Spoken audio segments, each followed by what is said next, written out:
నిన్న ఒక చెల్లి అడిగింది, నేను టీవీలో చూసినా, మీరు చూసిందో లేదో, జోగిపేటలో దామోదర్ రాజనరసింహ గారు చీరలు వస్తుండ్రు, మంత్రి గారు చీర వస్తుంటే నీ చీరతో నా మహాలక్ష్మి పైసలు ఇవ్వన్నారు.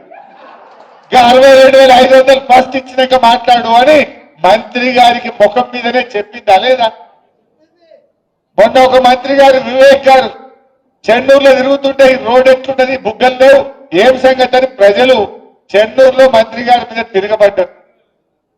బట్టి విక్రమార్క ఉప ముఖ్యమంత్రి గారి మీద మదిరెల మహాలక్ష్మి సంగతి ఏంటి చెప్పు అని మదిరెలో ప్రజలు ఆయన మీద ఉప ముఖ్యమంత్రి గారి మీద తిరగబడ్డారు.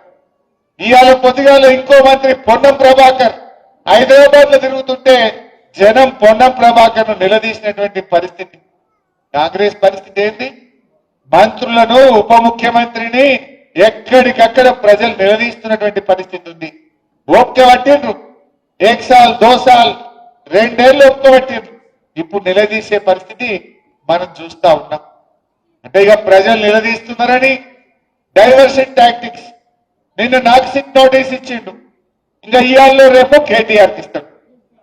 గంతే కదా నువ్వు ఇచ్చేది, వచ్చిందా? గంతే చేస్తాడు. ఎందుకంటే కేటీఆర్ గారు ఒకవైపు గట్టిగా నిలదీస్తుండు, ఇంకొక వైపు నేను అడుగుతా ఉన్నా, సమాధానాలు లేవు. నీ బొగ్గు కుంభకోణంలో నీ బామ్మర్దికే నువ్వు సాయం చేసినావు, నీ సంగతి ఏంటంటే దాని మీద సమాధానం లేదు. సిట్ నోటీసులు పంపుతుంది, ఇక ప్రేమలేఖలు. భయపడతాం అనుకుంటున్నావా? నువ్వు ఎన్ని నోటీసులు ఇచ్చినా బిడ్డ నిన్ను ప్రశ్నిస్తూనే ఉంటాం.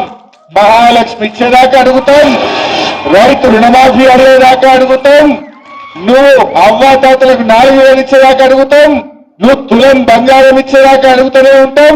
పిల్లలకు ఎస్సీ ఎస్టీ బీసీలకు ఫీజు రియంబర్స్మెంట్ డబ్బులు ఇచ్చేదాకా రేవంత్ రెడ్డి వెంట పడుతూనే ఉంటాం. నువ్వు ఎన్ని నోటీసులు ఇచ్చినా, నువ్వు ఎన్ని అటెన్షన్ డైవర్షన్లు చేసినా నీ వెంటనే పడతాం.